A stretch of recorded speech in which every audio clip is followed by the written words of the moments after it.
له فقد رشد واهتدى، ومن يعص الله ورسوله فقد ضل وغوى، ولا يضر الله شيئا.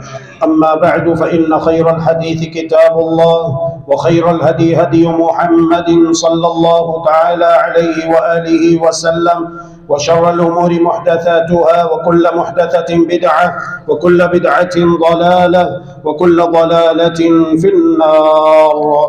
اللهم صل على محمد وعلى آل محمد كما صليت على إبراهيم وعلى آل إبراهيم إنك حميد مجيد. اللهم بارك على محمد وعلى آل محمد كما باركت على إبراهيم وعلى آل إبراهيم إنك حميد مجيد.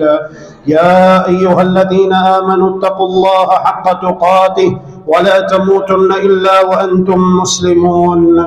يا أيها الناس اتقوا ربكم الذي خلقكم من نفس واحدة وخلق منها زوجها وبث منهما رجالا كثيرا ونساء، واتقوا الله الذي تساءلون به والأرحام إن الله كان عليكم رقيبا. يا أيها الذين آمنوا اتقوا الله وقولوا قولا سديدا يصلح لكم أعمالكم ويغفر لكم ذنوبكم، ومن يطع الله ورسوله فقد فاز فوزا عظيما.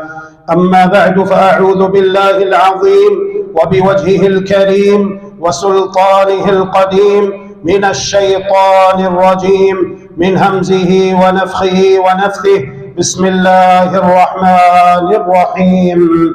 يا أيها الذين آمنوا كتب عليكم الصيام كما كتب على الذين من قبلكم لعلكم تتقون، أياما معدودات، فمن كان منكم مريضا أو على سفر فعدة من أيام أخر، وعلى الذين يطيقونه فدية طعام مسكين، فمن تطوع خيرا فهو خير له، وأن تصوموا خير لكم إن كنتم تعلمون.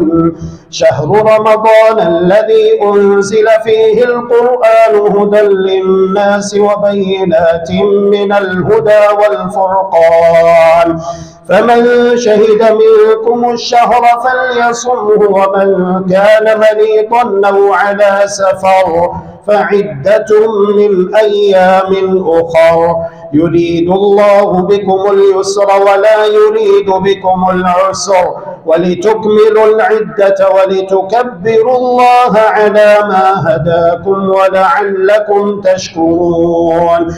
وإذا سألك عبادي عني فإني قريب أجيب دعوة الداع إذا دعاني فليستجيبوا لي وليؤمنوا بي لعلهم يرشدون.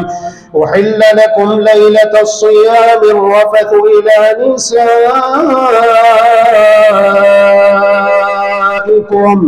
هن لباس لكم وأنتم لباس لهن، علم الله أنكم كنتم تختانون أنفسكم فتاب عليكم وعفى عنكم، فالآن باشروهن وابتغوا ما كتب الله لكم، وكلوا واشربوا حتى يتبين لكم الخيط الأبيض من الخيط الأسود من الفجر، ثم أتموا الصيام إلى الليل، ولا تباشروهن وأنتم عاكفون في المساجد، تلك حدود الله فلا تقربوها، كذلك يبين الله آياته للناس لعلهم يتقون.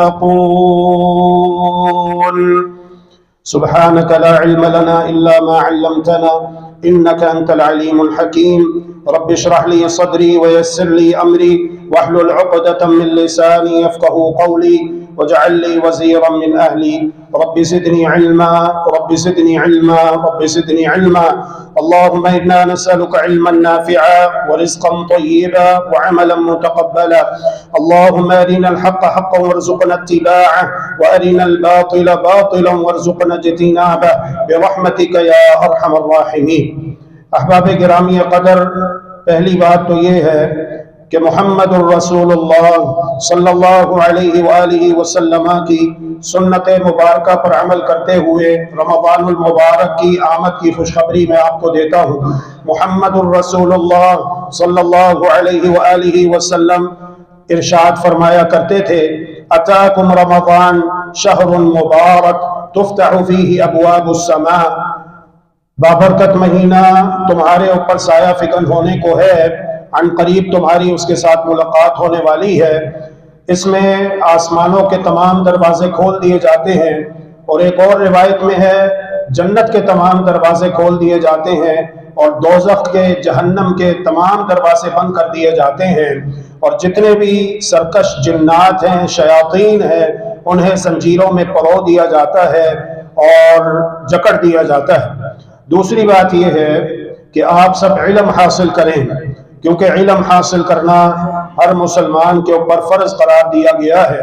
محمد الرسول اللہ صلی اللہ علیہ وآلہ وسلم ارشاد فرماتے ہیں، طلب العلم فریضۃ علی کل مسلم، علم حاصل کرنا ہر مسلمان کے اوپر فرض ہے، مرد کے اوپر بھی، عورت کے اوپر بھی، جوان کے اوپر بھی، بوڑھے کے اوپر بھی۔ تو آپ علم حاصل کیجئے کہ محمد الرسول اللہ صلی اللہ علیہ وآلہ وسلم رمضان المبارک کے شب و روز، لیل و نہار کس طرح بسر کیا کرتے تھے۔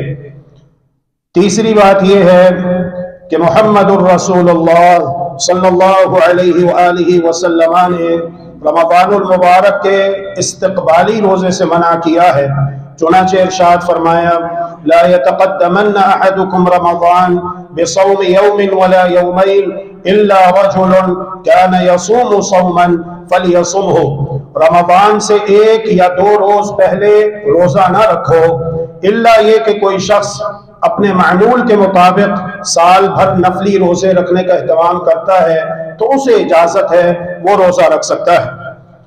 چوتھی بات یہ ہے، سیدنا سلمان فارسی رضی اللہ تعالی عنہ سے ایک روایت بہت زیادہ مشہور ہے، منبروں پر باقاعدہ خطبہ حضرات بیان کرتے ہیں، جس کے آخر میں یہ الفاظ ہیں، وَهُوَ شَهْرٌ أَوَّلُهُ رَحْمَةٌ وَأَوْسَطُهُ مَغْفِرَةٌ وَآخِرُهُ عِتْقٌ مِّنَ النَّارِ، رمضان وہ مہینہ ہے جس کا پہلا عشرہ رحمت، درمیانی عشرہ مغفرت اور آخری عشرہ دوزخ کی آگ سے آزادی ہے۔ یہ روایت امام بیہقی رحمہ اللہ کی کتاب شعب الایمان کے حوالے سے مشکات المصابیح میں درج ہے، لیکن یہ روایت اللہ کے بندوں سند کے اعتبار سے سخت ضعیف ہے۔ علامہ عینی نے عمدۃ القاری شرح صحیح البخاری میں اس کی صراحت کی ہے، حافظ ابن حجر عسقلانی رحمہ اللہ نے بھی اپنے اطراف میں اس کی صراحت کی ہے، شیخ البانی رحمہ اللہ نے بھی تعلیقات مشکات میں اس کے ضعیف ہونے کی صراحت کی ہے۔ لہذا ایسی سخت ضعیف حدیث کا بیان کرنا درست نہیں ہے، جو صحیح احادیث ہیں ان پر اکتفا کرنا چاہیے اور انہیں اپنے لیے کافی سمجھنا چاہیے۔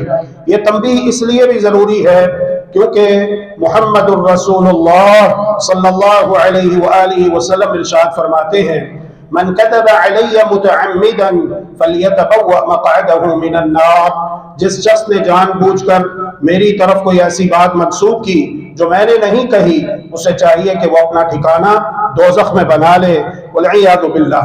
اس کا معنی یہ ہے کہ دوسرے لوگ مرنے کے بعد جہنم میں جائیں گے، لیکن یہ ابھی سے ہی جہنمی ہو چکا ہے، الا یہ کہ یہ توبہ کر لے۔ تو یہ بہت بڑی ذمہ داری ہوتی ہے کہ سید الاولین والآخرین، سید الانبیاء والمرسلین، جناب محمد الرسول اللہ صلی اللہ علیہ وآلہ وسلم کے تعلق سے جو کچھ بھی بیان کیا جائے پوری تحقیق کے ساتھ بیان کیا جائے۔ رمضان المبارک کے تعلق سے ایک اہم مسئلہ یہ بھی ہے کہ محمد الرسول اللہ صلی اللہ علیہ وآلہ وسلم ارشاد فرماتے ہیں صوموا لرؤیتہ وافطروا لرؤیتہ، رمضان کے روزے رکھو چاند دیکھ کر اور عید کرو چاند دیکھ کر۔ لہذا چاند دیکھنے کا اہتمام ہر مسلمان کو کرنا چاہیے۔ 29 شعبان مکمل ہو چکے ہیں، شعبان کے 29 دن مکمل ہو چکے ہیں، تو چاند دیکھنے کا اہتمام کیا جائے، کیونکہ محمد الرسول اللہ صلی اللہ علیہ وآلہ وسلم ارشاد فرماتے ہیں نحن قوم امی لا نقرأ ولا نكتب، ہم امی قوم ہیں جو لکھنا پڑھنا نہیں جانتے۔ الشہر ہاکذا وہاکذا وہاکذا، مہینہ ایسے ایسے اور ایسے، 2 مرتبہ دونوں ہاتھوں کی انگلیاں آپ نے کھلی رہنے دی اور تیسری مرتبہ ایک انگلی بند کر لی۔ مراد یہ ہے کہ مہینہ یہ 29 دن کا ہوتا ہے، اور دوسری مرتبہ فرمایا دونوں ہاتھوں کی انگلیوں کو تینوں مرتبہ کھول کر کہ یا پھر مہینہ اتنا ہوتا ہے، یعنی کہ مہینہ یا 29 کا ہوتا ہے یا 30 کا ہوتا ہے۔ لہذا جب اسلامی مہینے کے 29 دن مکمل ہو جائیں تو چاند دیکھنے کا اہتمام کیا جائے۔ اگر چاند نظر آ جاتا ہے بالیقین تو الحمدللہ، اور اگر اہل علاقہ نے یا کم از کم وہ ممالک جن کے مطالع ایک ہیں اور قریب المطلع ہیں وہاں پر چاند نظر آ جاتا ہے تو ان کی رؤیت کا اعتبار کیا جائے گا، جس طرح کے محمد الرسول اللہ صلی اللہ علیہ وآلہ وسلم نے چاند دیکھنے کی کوشش کی، چاند نظر نہیں آیا، باہر سے مسافروں نے آ کر اطلاع دی کہ ہم نے تو چاند دیکھ لیا، تو رسول اللہ صلی اللہ علیہ وآلہ وسلم نے خبر کا اعتبار کیا ہے۔ لہذا جو قریب المطلع ممالک ہیں جہاں پر چاند کے نظر آنے میں کوئی اتنا زیادہ فرق نہیں ہے جسے معتد بھی قرار دیا جا سکے، تو ان تمام کے لیے رؤیت ایک ہی ہوگی۔ 29 دن شعبان کے مکمل ہوئے، چاند دیکھنے کی کوشش کی گئی، چاند نظر نہیں آیا، تو اب شک والے دن کا روزہ نہیں رکھنا۔ عمار بن یاسر رضی اللہ تعالی عنہ کہا کرتے تھے من صام اليوم الذي يشك فيه فقد عصى ابا القاسم صلی اللہ علیہ وسلم، جس نے شک والے دن کا روزہ رکھا اس نے ابو القاسم صلی اللہ علیہ وآلہ وسلم کی نافرمانی کی۔ تو پھر اس صورت میں کیا کیا جائے گا؟ اگر بادل چھائے ہوئے ہیں، مطلع ابر آلود ہے، چاند دیکھنے کی کوشش کی، چاند نظر نہیں آ سکا، تو کیا کیا جائے گا؟ محمد الرسول اللہ صلی اللہ علیہ وآلہ وسلم ارشاد فرماتے ہیں فَإِنْ غُبِّيَ عَلَيْكُمْ وَفِي رِوَایَةٍ فَإِنْ غُمَّ عَلَيْكُمْ فَأَكْمِلُوا عِدَّةَ شَعْبَانَ 30، اگر مطلع ابر آلود ہو، بادل چھا جائیں تو پھر شعبان کے 30 دنوں کی گنتی مکمل کرو۔ چاند دیکھنے کی دعا محمد الرسول اللہ صلی اللہ علیہ وآلہ وسلم سے جو ثابت اور منقول ہے، امام دارمی اور امام ترمذی رحمہم اللہ نے سند صحیح کے ساتھ نقل کی ہے۔ اللہ اکبر، اللہم اہلہ علینا بالامن والایمان والسلامة والاسلام والتوفیق لما تحب ربنا وترضى ربنا وربک اللہ۔ اللہ اکبر، اللہ سب سے بڑا ہے۔ اللہم اہلہ علینا بالامن والایمان، اے اللہ اس چاند کو ہمارے لیے امن والا، ایمان والا، ایمان میں اضافے والا، امن و سلامتی والا بنا کر نکال۔ والسلامة والاسلام والتوفیق لما تحب ربنا وترضى، اور یا اللہ ہمیں ایسے اعمال کرنے کی توفیق عطا فرما جنہیں تو پسند کرتا ہے اور جن سے تو راضی ہوتا ہے۔ ربنا وربک اللہ، ہمارا رب بھی اللہ ہے اور اے چاند تیرا رب بھی اللہ ہے، تجھے روشن کرنے والا بھی اللہ رب العالمین ہی ہے۔ ہلال پرستی، قمر پرستی، آپ کا مہینہ کیسے گزرے گا، آپ کا ہفتہ کیسے گزرے گا، چاند کو دیکھ کر، ستاروں کو دیکھ کر اندازے لگانے والے، شرک کا ارتکاب کرنے والے، ان کا بھی یہاں پر رد ہے کہ اے چاند تیرا رب بھی اللہ ہے، ہمارا رب بھی اللہ ہے۔ اور اس قسم کے جو لوگ ہوتے ہیں پیری فقیری مریدی کرنے والے، شعبدہ باز، لکیریں دیکھ کر تقدیر بیان کرنے والے، بڑے بڑے غیب کے دعوے کرنے والے، اور یہ کہنے والے کہ ہم زمین کے اوپر بیٹھ کر نگاہیں اوپر اٹھاتے ہیں تو عرش پہ لوح محفوظ پڑھ لیتے ہیں۔ اس قسم کے جہلا کے پاس جانے والے محمد الرسول اللہ صلی اللہ علیہ وآلہ وسلم ارشاد فرماتے ہیں من أتى كاهنا أو عرافا فصدقه بما يقول فقد كفر بما أنزل على محمد صلی اللہ علیہ وسلم۔ جو کسی نجومی کے پاس جائے، کسی پامسٹ کے پاس جائے، کسی غیب کی خبریں بتانے والے کے پاس جائے اور اس کی باتوں کی تصدیق کرے، فقد كفر بما أنزل على محمد صلی اللہ علیہ وسلم، اس نے محمد الرسول اللہ صلی اللہ علیہ وسلم پر نازل کردہ دین اور شریعت کا کفر کیا، انکار کیا۔ محمد الرسول اللہ صلی اللہ علیہ وآلہ وسلم ارشاد فرماتے ہیں جو اس قسم کے لوگوں کے پاس چل کر جاتا ہے، ان کی بات کی تصدیق نہیں کرتا، بس کہتا ہے کہ میں جاؤں دیکھوں یہ کہتے کیا ہے، صرف چل کے جانے کا گناہ اتنا بڑا ہے، لم تقبل له صلاة 40 یوما، 40 دن تک اللہ رب العالمین اس کی نمازیں قبول نہیں کرے گا۔ لہذا شرک کو پہچانیے اور اپنے آپ کو اس سے بچائیے، اور توحید کو پہچانیے اور اس کے تقاضے پورے کیجیے، کیونکہ توحید اساس ہے، توحید بنیاد ہے۔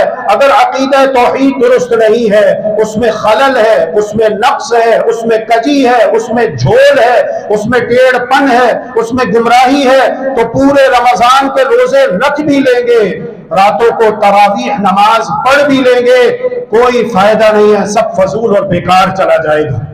اللہ رب العالمین قرآن مجید میں ارشاد فرماتا ہے بسم اللہ الرحمن الرحیم هل اتاك حدیث الغاشیہ وجوہ یومئذ خاشعہ عاملة ناصبہ تصلی نارا حامیہ۔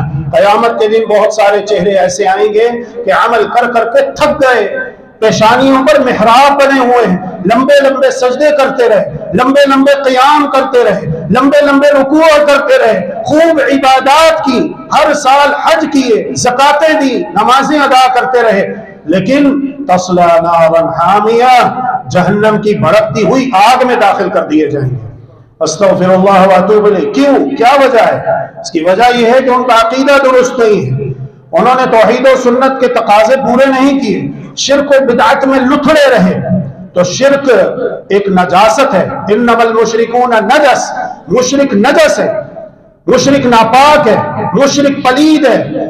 تو جب تک یہ اپنے آپ کو ناپاکی سے، نجاست سے پاک صاف نہیں کر لیتا شرک کی، اللہ تبارک و تعالی اس کی کوئی نیکی قبول نہیں فرمائے گا۔ لہذا سب سے پہلے توحید کو سمجھنا ہے اور اس کے تقاضے پورے کرنے ہیں، اور شرک کو سمجھنا ہے اور اپنے آپ کو شرک سے بچانا ہے۔ اللہ کے بندوں اور بندیوں، رمضان المبارک کے روزے رکھنا واجب ہے۔ اللہ رب العالمین نے قرآن مجید میں ارشاد فرمایا ہے یا ایھا الذین آمنوا، اے ایمان والو، اے ایمان والو جو یہ کہتے ہو کہ ہم اللہ پر ایمان رکھتے ہیں، ہم اللہ کو مانتے ہیں، ہم اللہ کے رسول کو مانتے ہیں، ہم قرآن مجید کو مانتے ہیں، ہمارا قیامت پر ایمان ہے، ہم مسلمان ہیں، ہم کلمہ طیبہ لا الہ الا اللہ محمد الرسول اللہ صلی اللہ علیہ وسلم کا اقرار کرنے والے ہیں، یہ حکم تمہیں دیا جا رہا ہے کتب علیکم الصیام، تمہارے اوپر روزے رکھنا فرض قرار دے دیا گیا، کما کتب علی الذین من قبلکم، جس طرح کے فرضیت صیام کا حکم تم سے پہلے لوگوں کے لیے تھا، لعلکم تتقون، تاکہ تم متقی بن جاؤ، ایاما معدودات، گنتی کے چند دن ہی تو ہیں، بڑی تیزی کے ساتھ گزر جائیں گے، تمہیں پتہ بھی نہیں چلے گا، لیکن خوش نصیب ہوں گے وہ لوگ جو ان ایام کو اللہ کو راضی کرنے کے لیے گزاریں گے، جو ان ایام کو اللہ کی رضامندی حاصل کرنے کے لیے گزاریں گے، اور اس عزم مصمم کے ساتھ کہ انشاءاللہ یہ رمضان ہماری زندگی میں ایک انقلاب لائے گا، اور انشاءاللہ ہم اللہ رب العالمین سے قریب ہوں گے، گناہوں کی زندگی چھوڑ کر نیکی کی طرف آئیں گے، تقوی اختیار کریں گے۔ فرض کا انکار کفر و ارتداد ہے، اس سے بھی روزے کی اہمیت واضح ہوتی ہے۔ لہذا مانتے تو ہیں الحمدللہ روزہ رکھنا چاہیے، لیکن روزہ ترک کر دینا یہ اچھی بات نہیں ہے، یہ ایک مسلمان کو زیب نہیں دیتا۔ ڈرنا چاہیے ان لوگوں کو جو ہٹے کٹے ہیں، صحت مند ہیں، تندرست ہیں، قوت و توانائی رکھتے ہیں روزہ رکھنے کی، کوئی شرعی عذر بھی ان کے پاس نہیں ہے، لیکن اس کے باوجود وہ روزہ نہیں رکھتے. جس طرح کہ ہم دیکھتے ہیں بہت سارے لوگ اذان سن کر بھی مارکیٹ میں بیٹھے رہتے ہیں، دکانیں کھلی رہتی ہیں، بازار کھلے رہتے ہیں، گہما گہمی جاری ہے، کسٹمرز آ بھی رہے ہیں جا بھی رہے ہیں، دکاندار اپنا سودا بیچ رہا ہے، خریدنے والے خرید رہے ہیں، بیچنے والے بیچ رہے ہیں، حالانکہ اذان ہو چکی. کیا یہ اذان ہندوؤں کے لیے ہوئی ہے؟ کیا یہ اذان یہودیوں کے لیے ہوئی ہے؟ کیا یہ اذان عیسائیوں کے لیے ہوئی ہے؟ نہیں نہیں اللہ کے بندو، یہ اذان تو مسلمانوں کے لیے ہوئی ہے. تو پھر کیا وجہ ہے کہ یہ سب مسلمان دکانیں کھلی رکھتے ہیں حالانکہ اذان بھی ہو چکی ہے؟ جمعے کی اذان ہو یا کوئی اور نماز کے لیے اذان دی جائے تو ٹس سے مس نہیں ہوتے.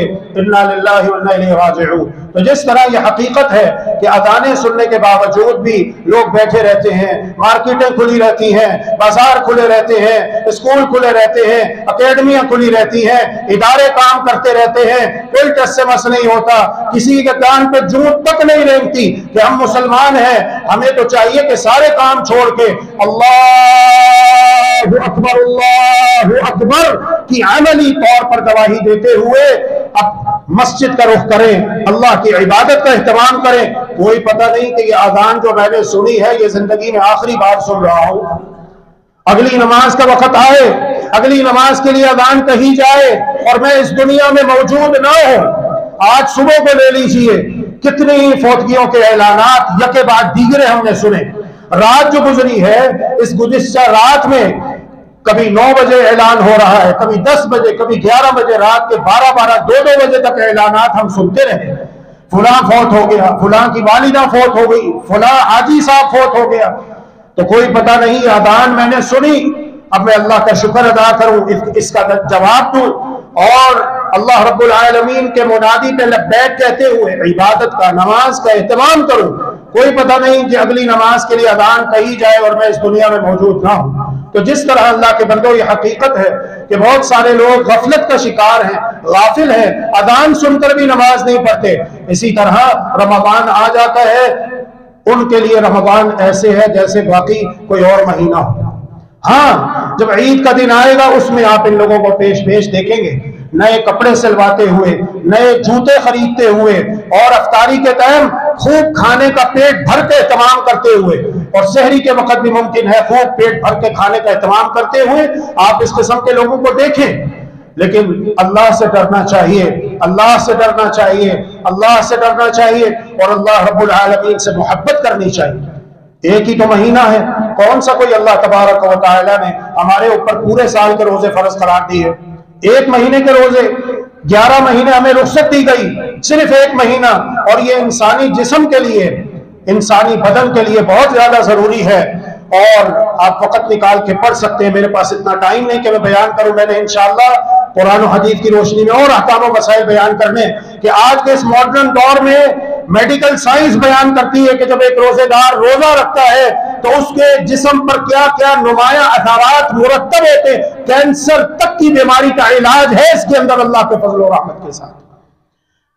اللہ اکبر. تو یہ تمام فوائد و منافع سمیٹیں گے وہ لوگ جو انشاءاللہ باذن اللہ عز و جل رمضان میں روزے رکھیں گے اور ان تمام فضائل سے، خوبیوں سے محروم رہیں گے. وہ بد نصیب کہ جو روزے نہیں رکھیں گے. اللہ تبارک و تعالی ہم سب کو روزے داروں میں شامل فرمائے تاکہ قیامت کے دن جنت کے ایک دروازے کا نام ہے باب الریان. باب الریان جنت کے 8 دروازوں میں سے ایک دروازے کا نام ہے باب الریان، اور اس دروازے سے وہ لوگ داخل ہوں گے جو دنیا میں محض اللہ تبارک و تعالی کو خوش کرنے کے لیے اس کا حکم مان کر روزہ رکھتے رہے اور بھوک پیاس برداشت کرتے رہے، اور روزے کا جو اصل مقصد ہے وہ انہوں نے پورا کیا. اس پر انشاءاللہ باذن اللہ عز و جل ہم آئندہ آنے والے جمعۃ المبارک کے خطبات میں بات بیان کریں گے. روزے کی تعریف کیا ہے؟ روزے کا معنی ہوتا ہے لغوی اعتبار سے الامساک، کسی بھی چیز سے رک جانا، یہ روزہ ہے. اصطلاح شریعت کے اندر روزے کی تعریف یہ ہے الامساک عن جمیع المفطرات من طلوع الفجر الى غروب الشمس مع النیہ، نیت کے ساتھ طلوع فجر سے لے کر غروب آفتاب تک. طلوع فجر کا مطلب یہ ہے کہ فجر کی اذان سے لے کر غروب آفتاب یعنی کہ سورج کے غروب ہونے تک. مغرب کی اذان کا ذکر نہیں ہے کیونکہ اذانیں کچھ لوگ دیر سے دیتے ہیں، 5-7 منٹ 10 منٹ تاخیر کے ساتھ دیتے ہیں۔ اعتبار کیا جائے گا غروب آفتاب کا کہ غروب آفتاب کب ہے، اور جب سورج کے غروب ہونے کا یقین ہو جائے مکمل طور پر تو پھر روزہ افطار کر دیا جائے۔ یہ ہے روزہ، تمام مفسدات روزہ سے، اس کا بیان انشاءاللہ باذن اللہ عز و جل آگے آ رہا ہے کہ کون کون سی چیزیں روزے کو فاسد کر دیتی ہیں، روزے کو باطل کر دیتی ہیں، اس کا علم ہر مسلمان کو ہونا چاہیے۔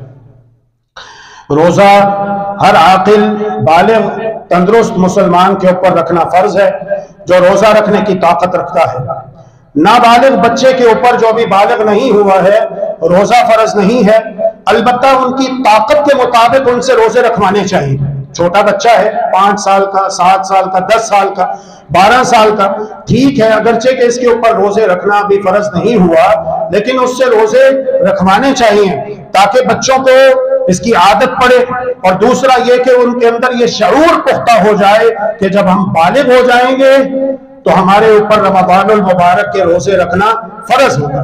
صحابیات مسجد میں آتی، اپنی گود میں بچوں کو بھی چھوٹے اٹھا کے لے کر آتی اور انہیں بھی روزہ رکھواتی، چھوٹا بچہ معصوم سا 4 سال 5 سال 7 سال کا، اور جب وہ روتا کھانے کے لیے کچھ مانگتا تو اسے کھلونے دے کر اس کا دل بہلاتی۔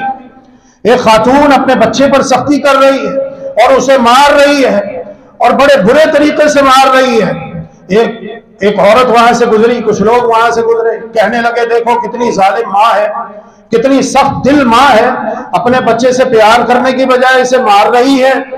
وہ رو پڑی، اس نے کہا تمہیں کیا پتا میں اسے اس دن کے لیے تیار کر رہی ہوں جس دن اسلام اور کفر کی فوجیں آپس میں ٹکرائیں گی، تاکہ میرا یہ بیٹا اسلامی فوج میں داخل ہو کر، اسلامی فوج کے ہراول دستے میں شامل ہو کر دشمنان دین کا قلع قمع کرے اور ان پر تلوار سے کاری ضرب لگائے اور دشمن کو پیٹھ دکھا کر میدان چھوڑ کر نہ بھاگے۔ میں اپنے بچے کو ابھی سے اس دن کے لیے تیار کر رہی ہوں اور اس دن کے لیے تربیت کر رہی ہوں۔ محمد بن قاسم کی کیا عمر تھی جب وہ آیا تھا یہاں پر جسے فاتح سندھ کہا جاتا ہے، مسلمانوں کے ہیروز 17 سال عمر تھی، 17 سال۔ ابو جہل کو قتل کرنے والوں کی عمر کتنی تھی؟ 2 چھوٹے ننھے منھے بچے عبد الرحمن بن عوف کہتے ہیں میرے دائیں اور بائیں آ کر کھڑے ہو گئے اور مجھے کہتے چچا جان ہمیں بتائیے ابو جہل کہاں ہے، وقت کا فرعون۔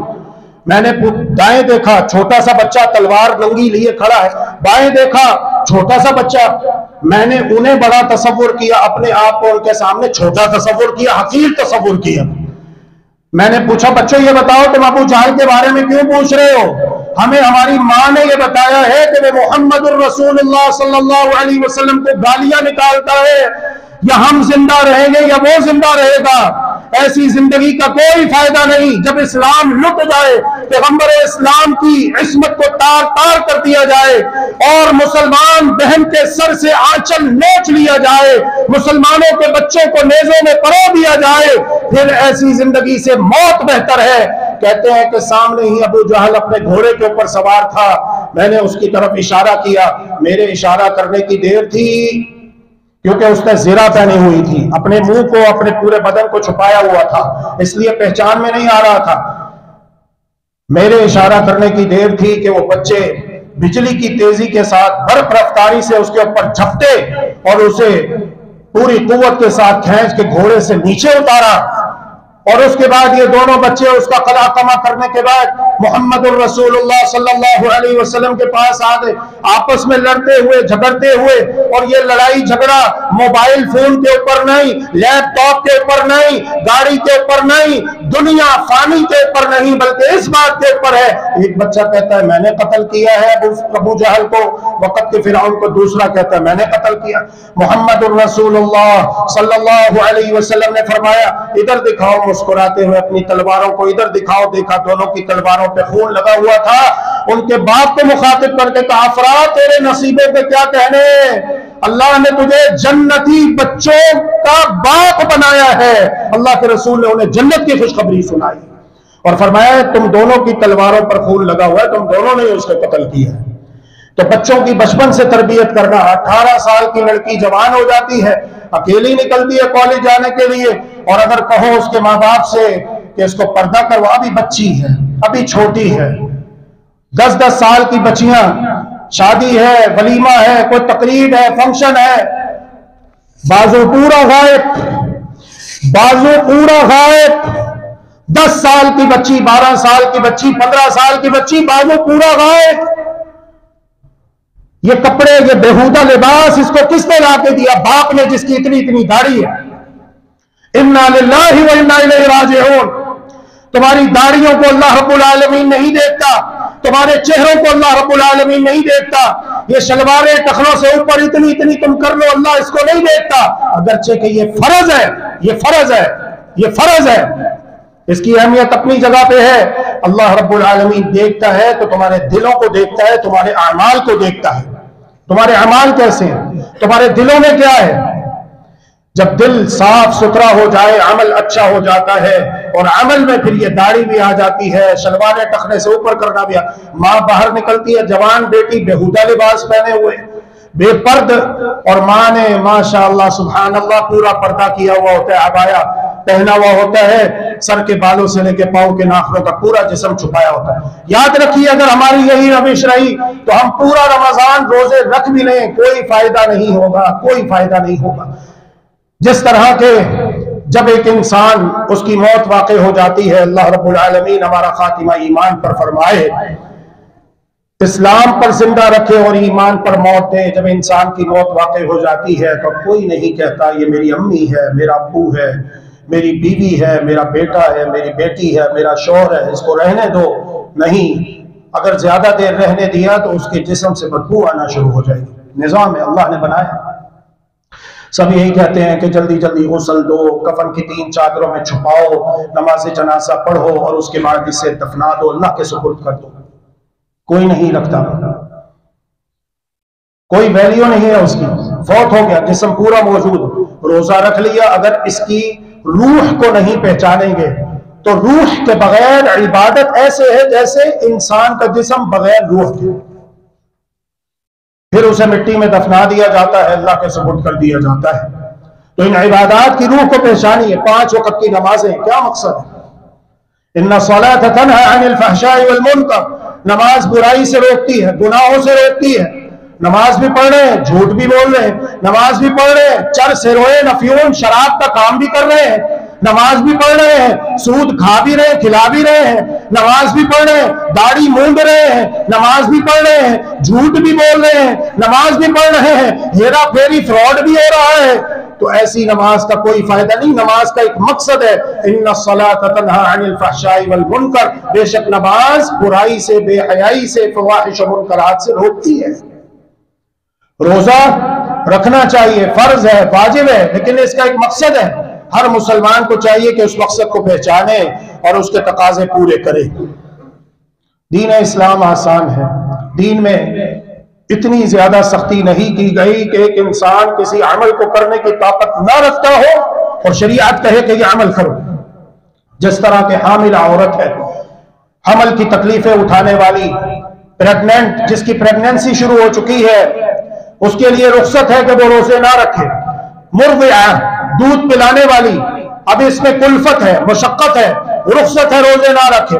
بعد میں رمضان کے بعد اگر بآسانی وہ روزوں کی قضا دے سکتی ہے تو روزے رکھے، اور اگر اس کے لیے مشقت ہے، تکلیف ہے، روزہ رکھنے کی طاقت قوت نہیں ہے، تو سیدنا عبداللہ بن عباس رضی اللہ تعالی عنہما سے صحیح سند کے ساتھ یہ بات ثابت ہے کہ پھر حاملہ اور مرضعہ، حمل والی اور دودھ پلانے والی عورتیں روزے کا فدیہ ادا کر دیں گی۔ عورتیں، خواتین ماہواری اور ولادت کے ایام میں روزے نہیں رکھ سکتی۔ اگر کسی عورت نے روزہ رکھا ہے، دوپہر کو اس کے پیریڈ آ جاتے ہیں، روزہ ختم، اور یہ روزہ شمار نہیں کیا جائے گا۔ کیوں؟ اس لیے کہ ابھی مکمل نہیں ہوا۔ جس طرح کہ آپ نماز ادا کر رہے ہیں، تشہد میں بیٹھے ہوئے ہیں، آپ کا وضو ٹوٹ جاتا ہے تو آپ مکمل نماز اول تا آخر ادا کریں گے، کیونکہ نماز ابھی مکمل نہیں ہوئی تھی کہ آپ کا وضو ٹوٹ گیا۔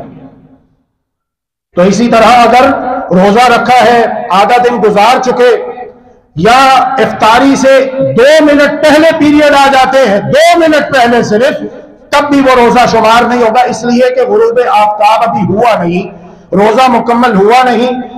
روزہ مکمل ہوتا ہے غروب آفتاب پر۔ تو پیریڈ میں اور اسی طرح ڈیلیوری جن خواتین کے ہاں ہوئی ہو وہ روزے نہیں رکھ سکتی جب تک کہ وہ پاک صاف نہ ہو جائے. پاک ہونے کے بعد چھوڑے ہوئے روزوں کی قضا یہ ضروری ہے. مسافر سفر میں روزہ چھوڑ سکتا ہے لیکن بعد میں قضا ضروری ہے. اگر کوئی رکھنا چاہے تو رکھ سکتا ہے, چھوڑنا چاہے تو چھوڑ سکتا ہے. اختیاری امر ہے, اجباری نہیں ہے. مریض کی دو حالتیں ہیں, مریض کے لیے بھی رخصت ہے, لیکن یہاں پر یہ بات سمجھ لیجئے کہ مرض دو طرح کا ہوتا ہے. مریض دو طرح, ایک ہے عارضی اور ایک ہے دائمی. عارضی ہے بخار ہوا, پیٹ درد ہے, چکر آ گئے, بے ہوش ہو گیا, کوئی اور معاملہ ہو گیا, تو جتنے روزے چھوٹے اتنے روزوں کی گنتی رمضان کے بعد پوری کرنی ہوگی. یہ ہے عارضی مریض. دوسرا ہے دائمی مریض. دائمی جو رمضان اور غیر رمضان میں مرض کا شکار رہتا ہے اور جس کے لیے کم از کم 2 مستند ڈاکٹر گواہی دے چکے ہوں کہ اس مرض کے ہوتے ہوئے آپ روزہ نہیں رکھ سکتے, تو پھر اس صورت میں اسے چاہیے کہ وہ ہر روزے کے بدلے فدیہ دے ایک مسکین کو کھانا کھلائے. بہت زیادہ بوڑھا آدمی, بہت زیادہ بوڑھی عورت جس کی طاقت و توانائی ختم ہو چکی ہو, اس کے لیے بھی حکم یہی ہے, مسئلہ یہی ہے کہ وہ ہر روزے کے بدلے مسکین کو کھانا کھلائے. قرآن مجید میں اور حدیث مبارکہ میں اللہ رب العالمین نے کہیں پر بھی یہ نہیں کہا کہ روزے کا فدیہ 10,000 ہے یا 20,000 ہے. یہ بات سمجھ لیجئے. لوگ آتے ہیں ہمارے پاس پوچھنے کے لیے کہ روزے کا فدیہ کتنا ہے. یہ آپ نے طے کرنا ہے, یہ آپ نے فیصلہ کرنا ہے کہ روزے کا فدیہ کتنا ہے. اللہ رب العالمین نے آپ کو عقل دی ہے, سمجھ بوجھ دی ہے. آپ نے یہ دیکھنا ہے کہ میرا ایک دن میں 2 وقت کا کھانا اس پر کتنا خرچ ہوتا ہے. تو ایک دن کا اگر آپ کہتے ہیں کہ میں اچھے سے اچھا کھاتا ہوں اور تقریباً ایک دن کا 1,000 روپے ایک فرد کا کھانے کا خرچہ آتا ہے, تو اس اعتبار سے آپ کا فدیہ 30 دنوں کا کتنا بنے گا؟ 30,000. اور اگر آپ یہ کہتے ہیں کہ ایک دن کا 500 روپے ہے تو پھر فدیہ کتنا ہوگا؟ 15,000. تو یہ فیصلہ آپ نے کرنا ہے اور یہ آپ بہت آسانی کے ساتھ کر سکتے ہیں.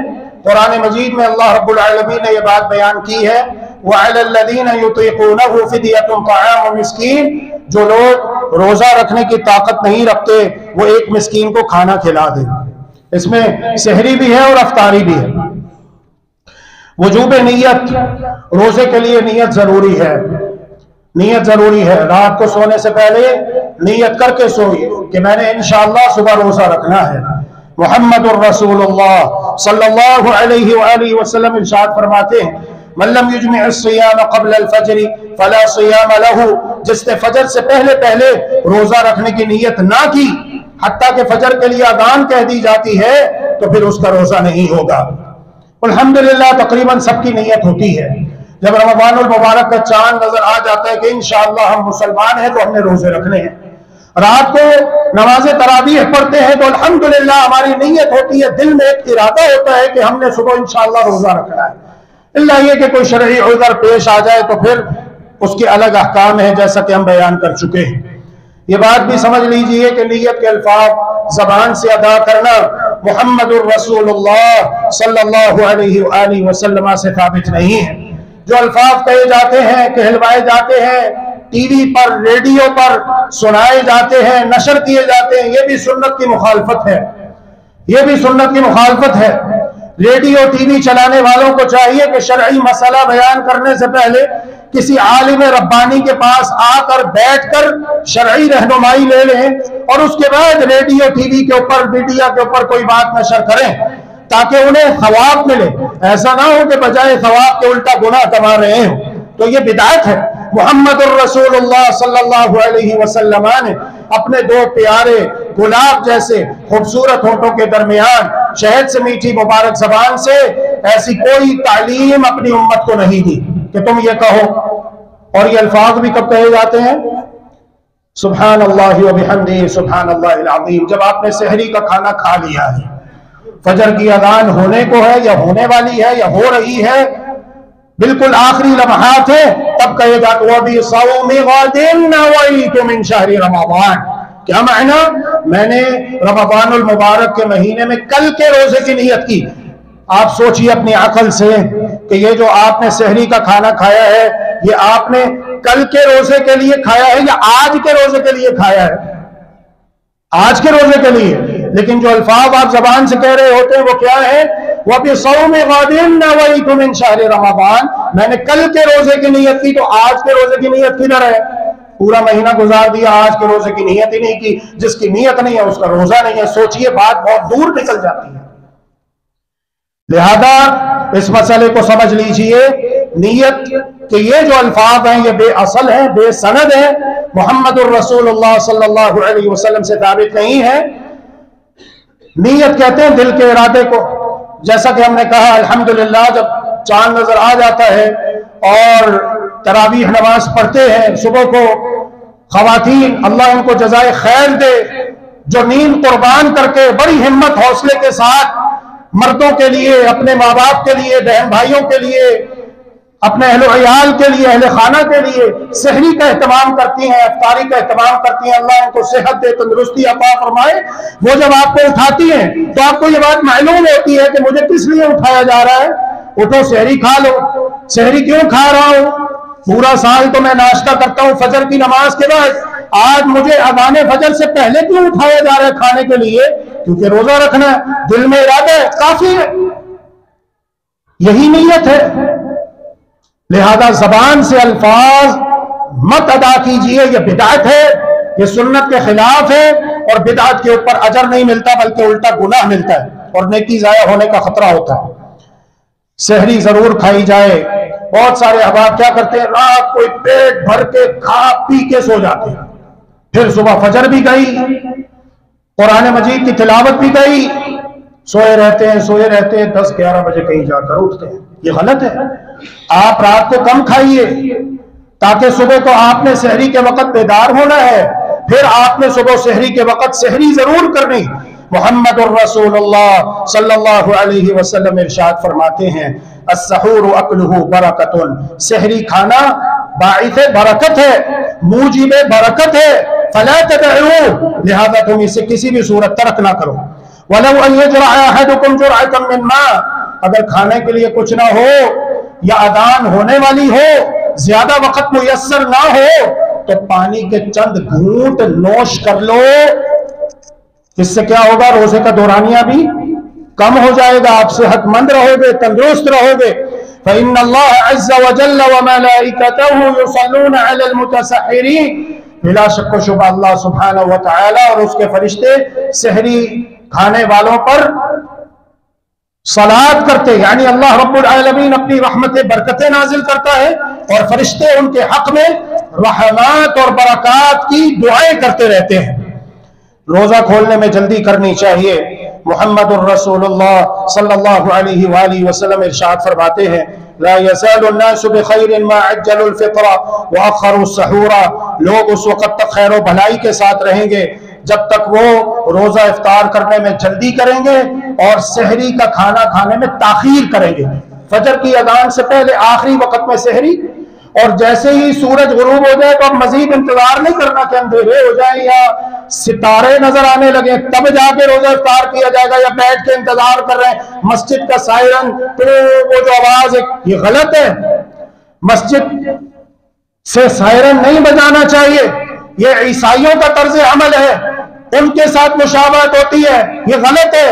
ہر مسلمان کو چاہیے کہ وہ اپنے موبائل فون میں یا پھر کسی اسلامی مکتبے پہ جا کے، جیسے دارالسلام دین اسلام کے لٹریچر کا عالمی ادارہ ہے، اس سے آپ رمضان المبارک میں سحری اور افطاری کے اوقات کا کیلنڈر حاصل کر کے گھر میں دیوار پہ آویزاں کر لیجئے۔ آپ کو پتا ہو سحری کا وقت یہ ہے، افطاری کا یہ ہے، جب وہ وقت ہو جائے تو آپ افطار کر لیجئے، خواہ مسجد سے اعلان نہ بھی ہو۔ آپ بیٹھے ہیں وہ اعلان کا انتظار کر رہے ہیں، سائرن کا انتظار، یہ غلط ہے، یہ سنت کے خلاف ہے۔ تو لہذا ان باتوں کو سمجھیے اور ان پر عمل کیجیے۔ روزہ کس چیز سے کھولا جائے؟ سیدنا انس رضی اللہ تعالی عنہ بیان کرتے ہیں کہ انا رسول اللہ صلی اللہ علیہ وسلم یفطر علی رطبات قبل ان یصلی، رسول اللہ صلی اللہ علیہ وسلم نماز پڑھنے سے پہلے تازہ کھجوروں کے ساتھ روزہ افطار کرتے. اگر تازہ کھجوریں نہ ملے تو پھر خشک کھجور، اور اگر خشک کھجور بھی نہ ہوتی کبھی کبھار تو پانی کے چند گھونٹ کے ساتھ ہی محمد الرسول اللہ صلی اللہ علیہ وسلم روزہ افطار کر لیا کرتے تھے. افطاری کے وقت کون سی دعا پڑھنی چاہیے؟ یہ دعائیں دونوں ہی ضعیف ہیں، ثابت نہیں ہیں. کون سی میں بتا دیتا ہوں، اگرچہ کہ کیلنڈروں پر بھی لکھی ہوتی ہیں، ٹی وی ریڈیو پر میڈیا پر بھی نشر کی جاتی ہے، لیکن یہ غلط ہے. یہ صحیح سند کے ساتھ محمد الرسول اللہ صلی اللہ علیہ وسلم سے ثابت نہیں ہے. اور وہ دعائیں یہ ہیں، اللہم لک صمت وعلی رزقک افطرت، اور ایک دعا یہ ہے، اللہم لک صمت وبک آمنت وعلیک توکلت وعلی رزقک افطرت. یہ دونوں دعائیں ثابت نہیں ہیں، اگرچہ کہ اس کا معنی بہت پیارا ہے، دل کو بھاتا ہے، لیکن بات یہ ہے کہ دین اسلام کسی کے ذاتی جذبات کا نام نہیں ہے. محمد الرسول اللہ صلی اللہ علیہ وآلہ وسلم کی تعلیم کیا ہے؟ جب چھینک آئے تو کیا کہو؟ الحمدللہ کہو. ایک شخص کو چھینک آئی، اس نے کہہ دیا الحمدللہ والصلاة والسلام علی رسول اللہ. پاس ہی سیدنا عبداللہ بن عمر رضی اللہ تعالیٰ عنہ بیٹھے ہوئے تھے. وہ فوراً اس کی طرف متوجہ ہوئے اور اسے کہا کہ اللہ کے بندے، یہ تو نے کیا کیا؟ یہ تو نے بدعت جاری کی ہے، ایسا کام کیا، دین میں ایک نیا کام ایجاد کیا تو نے. وہ آگے سے کہتا ہے کہ میں نے کیا کیا؟ میں نے تو محمد الرسول اللہ صلی اللہ علیہ وسلم پر درود و سلام ہی پڑھا ہے، میں نے تو کوئی غلط بات نہیں کی، کوئی گناہ کا کام نہیں کیا. کیا درود پڑھنا گناہ ہے؟ سیدنا عبداللہ بن عمر رضی اللہ عنہ نے فرمایا، اس سے بڑا گناہ کیا ہے کہ تم دین اسلام میں ایک ایسا عمل کر رہے ہو جس کی تعلیم پیغمبر اسلام محمد الرسول اللہ صلی اللہ علیہ وسلم نے نہیں دی. آخر عمر میں نابینا ہو گئے، سفر میں جا رہے ہیں، گائیڈ ساتھ ہے، اذان کی آواز سنتے کہتے ہیں ہمیں مسجد لے چلو، ہم نماز پڑھیں. جب مسجد کے دروازے پر پہنچے، اذان مکمل ہو چکی تھی اور مؤذن کہتا ہے لوگوں جلدی کر لو، اذان ہو چکی ہے. میٹھے میٹھے پیارے پیارے اسلامی بھائیوں، جنت کے حقداروں، اللہ کے پیاروں، اللہ تمہیں مدینہ بار بار دکھائے، جلدی سے آ جاؤ. اس طرح کی آوازیں لگا رہا ہے، اعلانات کر رہا ہے. عبداللہ بن عمر رضی اللہ عنہ کہتے ہیں یہ بدعت ہے اور ہم اہل بدعت کے ساتھ نماز نہیں پڑھیں گے، ہمیں یہاں سے لے چلو. نہیں پڑھی نماز وہاں پر. کیوں؟ دل میں غیرت ہونی چاہیے سنت کی، حمیت ہونی چاہیے سنت کی، تاکہ لوگوں کو پتا چلے کہ سنت کیا ہے اور بدعت کیا ہے. ہم نے سنت والے کام کرنے، بدعت والے کام نہیں کرنے. تو پھر کیا کرنا چاہیے؟ روزہ کیسے افطار کریں؟ بیٹھے رہیں یا بغیر دعا پڑھے؟ نہیں، روزہ افطار کریں بسم اللہ کے ساتھ، بسم اللہ، اور کھجور کھائیں، شربت نوش فرمائیں، اور اس کے بعد یہ دعا پڑھیں ذهب الظمأ وابتلت العروق وثبت الاجر انشاءاللہ. وقت نکالیے، 2-4 مرتبہ پڑھیں گے، انشاءاللہ یاد ہو جائے گی، مسئلہ ہی کوئی نہیں ہے. پیاس بجھ گئی، رگیں تر ہو گئیں اور اجر ثابت ہو گیا اللہ نے چاہا. روزے دار کے لیے جائز امور کیا ہے اس کا بھی آپ کو علم ہونا چاہیے. مختصراً میں عرض کیے دیتا ہوں. حالت جنابت میں سحری کھا کر روزہ رکھا جا سکتا ہے. آپ کے اوپر غسل فرض ہے، ٹائم تھوڑا ہے. اگر غسل کرنے کے لیے جاتے ہیں تو اذان ہو جائے گی، کیا کریں؟ پہلے سحری کا کھانا کھا لیں، غسل بعد میں کر لینا. دین آسان ہے، محمد الرسول اللہ صلی اللہ علیہ وسلم سے ثابت ہے. اس کے بعد کھانا کھانے کے بعد غسل کر کے آپ فجر کی سنتیں ادا کر لیجئے گھر میں سنت کے مطابق، اور نماز ادا کرنے کے لیے مسجد تشریف لے آئیے. روزے دار مسواک کر سکتا ہے، روزے دار کلی کر سکتا ہے، ناک میں بھی پانی ڈال سکتا ہے، لیکن احتیاط کے ساتھ. زیادہ مبالغہ نہیں کرنا کہ پانی ناک میں اوپر کو چڑھاتے ہوئے زیادہ مبالغہ کیا جائے، اس سے منع کیا گیا. روزے کی حالت میں نہیں کرنا. کیوں؟ کہیں ایسا نہ ہو کہ اگر آپ مبالغے کے ساتھ کلی کریں یا ناک میں پانی چڑھائیں تو وہ آپ کے حلق کے ذریعے سے آپ کے معدے تک پہنچ جائے. لہذا احتیاط کرنی ہے. روزے دار کے لیے اپنی اہلیہ کا بوسہ لینا اور اس سے بغل گیر ہونا جائز ہے، بشرط یہ کہ اپنے جذبات پر مکمل کنٹرول ہو. روزے کی حالت میں ایسا انجیکشن لگوانا جائز ہے. انسولین بھی آپ لے سکتے ہیں، کوئی مسئلہ نہیں ہے. انجیکشن کے ذریعے سے کوئی حرج نہیں ہے، انجیکشن لگوا سکتے ہیں روزے کی حالت میں. لیکن یاد رکھیے گا انجیکشن 2 طرح کا ہوتا ہے. ایک وہ ہوتا ہے جو علاج کے لیے ہوتا ہے، دوسرا وہ ہوتا ہے جو خوراک کے قائم مقام ہوتا ہے جو جسم کو قوت اور طاقت بخشتا ہے، تو ایسا انجیکشن جس کا مقصد خوراک یا طاقت کی فراہمی نہ ہو بلکہ صرف بیماری کا علاج ہو، تو علاج کے لیے انجیکشن بیرونی دوائی کی حیثیت رکھتا ہے۔ جس طرح کہ اگر آپ کا زخم ہے، آپ اس کے اوپر ٹیوب لگاتے ہیں کوئی، تو کیا اس سے روزہ باطل ہو جائے گا، فاسد ہو جائے گا؟ نہیں نا۔ روزہ کب فاسد ہوتا ہے کہ جب آپ منہ کے ذریعے سے کوئی چیز کھا کر یا پی کر چبا کر اپنے معدے تک پہنچاتے ہیں۔ اسی طرح اگر انجیکشن کا یا ڈرپ لگ جاتی ہے کمزوری کی وجہ سے گلوکوز کی، تو اس سے روزہ فاسد ہو جائے گا۔ لیکن وہ انجیکشن جس کا مقصد خوراک یا طاقت کی فراہمی نہ ہو تو یہ جائز ہے، وہ نہ معدے میں جاتا ہے نہ اس سے کوئی خوراک حاصل ہوتی ہے۔ روزے کی حالت میں سینگی لگوائی جا سکتی ہے، آنکھوں میں سرما لگانا، کان یا آنکھ میں دوائی کے قطرے ڈالنا، خواہ اس کا اثر حلق میں بھی محسوس ہو، اس سے روزہ نہیں ٹوٹے گا۔ روزے دار کھانا چکھ سکتا ہے۔ ہماری مائیں بہنیں کھانا بناتے ہوئے اپنی زبان کے اوپر کھانا رکھ کر چکھ سکتی ہے، نمک کتنا ہے، مرچ کتنی ہے، لیکن فوراً کلی کر دینی ہے بشرط یہ کہ حلق میں نہ جائے۔ اسی طرح دانتوں میں دوائی ملی جا سکتی ہے۔ امام بخاری رحمہ اللہ تعالی صحیح البخاری کتاب الصوم میں سیدنا عبداللہ بن عباس رضی اللہ تعالی عنہما کا قول نقل کرتے ہیں، لا بأس ان يتطعم القدر او الشیء۔ کن چیزوں سے روزہ ٹوٹ جاتا ہے؟ جان بوجھ کر کھانے پینے سے روزہ ٹوٹ جائے گا۔ البتہ اگر انسان شروع کے دنوں میں بھول چوک سے کچھ کھا پی لے تو یاد آنے پر اسے چاہیے کہ اپنے روزے کو برقرار رکھے، کیونکہ یہ اللہ نے اسے کھلایا ہے اور اللہ نے اسے پلایا ہے۔ اسلام میں بھول چوک معاف ہے۔ جان بوجھ کر کھائے گا پیے گا تو روزہ ٹوٹ جائے گا۔ وہ ایک شخص آیا، ایک مولانا صاحب تھے، شاہ صاحب رحمت اللہ علیہ، اللہ سب بزرگان دین کی قبروں پر اپنی کروڑ اور رحمت نازل فرمائے، لبرل قسم کا آدمی تھا۔ کہتا ہے طنز کرتے ہوئے، شاہ جی مجھے کوئی ایسی بات بتائیے کہ میں کھاتا بھی رہوں پیتا بھی رہوں اور میرا روزہ بھی رہے۔ شاہ جی کچھ دیر خاموش رہے، کہا ادھر آؤ بیٹھ جاؤ۔ اپنے شاگرد سے کہا مجھے جوتا لا کے پکڑا، میں تجھے جوتا مارتا جاتا ہوں، کھاتا جا، غصہ آئے گا پیتا جا، کھاتا بھی جا پیتا بھی جا، تیرا روزہ بھی نہیں ٹوٹے گا۔ جان بوجھ کر طے کرنے سے روزہ ٹوٹ جائے گا، جان بوجھ کر۔ البتہ اگر فوراً آپ کی طبیعت خراب ہوتی ہے، خود بخود قے آ جاتی ہے، تو اس سے روزہ نہیں ٹوٹے گا۔ اپنی اہلیہ سے تخلیہ کرنے پر نہ صرف یہ کہ روزہ ٹوٹے گا بلکہ قضا اور کفارہ بھی ادا کرنا پڑے گا۔ اور کفارہ یہ ہے، ایک گردن آزاد کروانا، بلا ناغہ متواتر 2 مہینے کے روزے رکھنا، 60 مسکینوں کو کھانا کھلانا۔ گلوکوز یا خون یا کوئی اور غذائی مواد کسی بھی ذریعے سے اندر داخل کرنے سے روزہ ٹوٹ جائے گا، کیونکہ اس کا مقصد پیٹ کے اندر چیز کا پہنچانا ہے جو کہ مفطر صوم ہے۔ حیض اور نفاس سے روزہ ٹوٹ جائے گا، چاہے کسی بھی وقت اس کا آغاز ہو۔ نکسیر پھوٹ جائے یا کسی اور وجہ سے خون بہ جائے تو اس خون کی کمی دور کرنے کے لیے خون چڑھانے سے روزہ ٹوٹے گا۔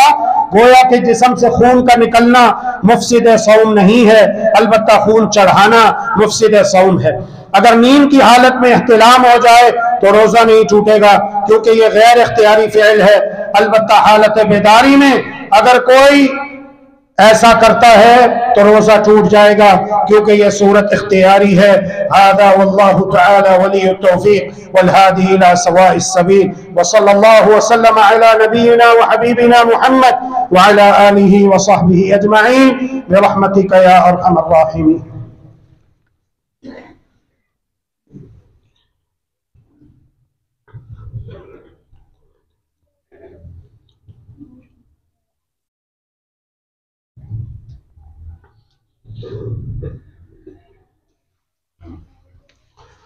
بسم اللہ الرحمن الرحیم، الحمد للہ والصلاة والسلام علی رسول اللہ وعلی آلہ وصحبہ ومن والہ وبعد۔ اللہ کے بندو، بے نمازی کا روزہ مقبول نہیں ہے۔ آج اہل اسلام میں نماز جیسے اہم فریضہ سے غفلت عام ہے، حالانکہ یہ ایسا فریضہ ہے کہ جس سے کفر و اسلام کے درمیان فرق و امتیاز ہوتا ہے۔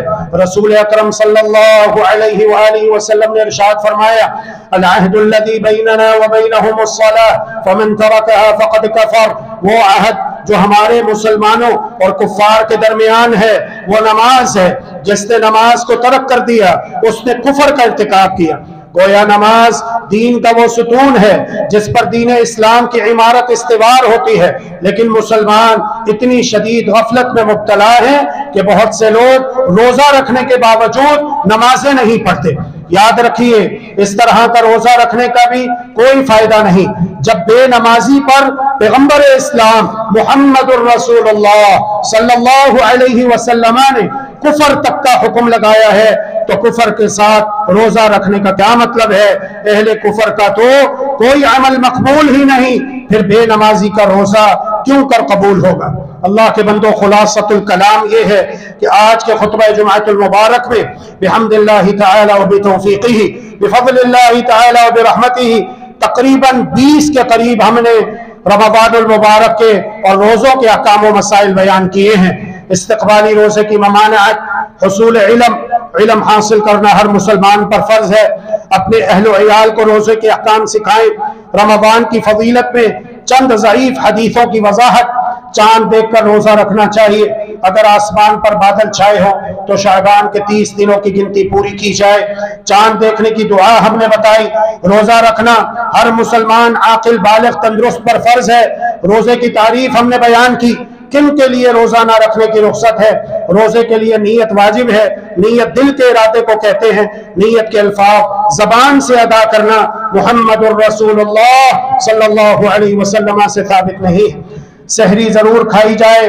روزہ کھولنے میں جلدی کرنی چاہیے۔ روزہ کس چیز سے کھولا جائے؟ افطاری کے وقت کون سی دعا پڑھی جائے؟ روزے دار کے لیے کون سے کام جائز ہیں؟ اس میں 8 باتیں بیان ہوئی۔ کن چیزوں سے روزہ ٹوٹ جاتا ہے؟ اس میں 7 باتیں بیان ہوئی۔ بے نمازی کا روزہ مقبول نہیں ہے۔ تو اللہ رب العزت کے فضل و رحمت سے آج کے خطبہ جمعۃ المبارک میں یہ احکام و مسائل تفصیل کے ساتھ قرآن و حدیث کی روشنی میں بیان ہوئے ہیں۔ اللہ رب العالمین ہمیں علم کے تقاضے پورے کرتے ہوئے عمل صالح کی توفیق عطا فرمائے اور رزق حلال وافر بغیر حساب عطا فرمائے۔ ربنا آتنا في الدنيا حسنة وفي الآخرة حسنة وقنا عذاب النار اللهم اعز الإسلام والمسلمين وأذل الشرك والمشركين سب مسلمان آمین کہیں اللهم اعز الإسلام والمسلمين وأذل الشرك والمشركين ودمر أعداءك أعداء الدين واجعل اللهم هذا البلد آمنا مطمئنا سخاء رخاء وسائر بلاد المسلمين اللهم اشفنا واشف مرضانا ومرضى المسلمين اللهم اشفنا بشفائك وداوينا بدوائك وعافنا من بلائك يا أرحم الراحمين اللهم انصر من نصر الدين واخذل من خذل واعرض عن الدين اللهم عافنا في أبداننا اللهم عافنا في أسماعنا اللهم عافنا في أبصارنا لا إله إلا أنت اللهم بلغنا رمضان وأعده علينا أعواما عديدة بالصحة والإيمان والعافية برحمتك يا أرحم الراحمين سبحان ربك رب العزة عما يصفون وسلام على المرسلين والحمد لله رب العالمين.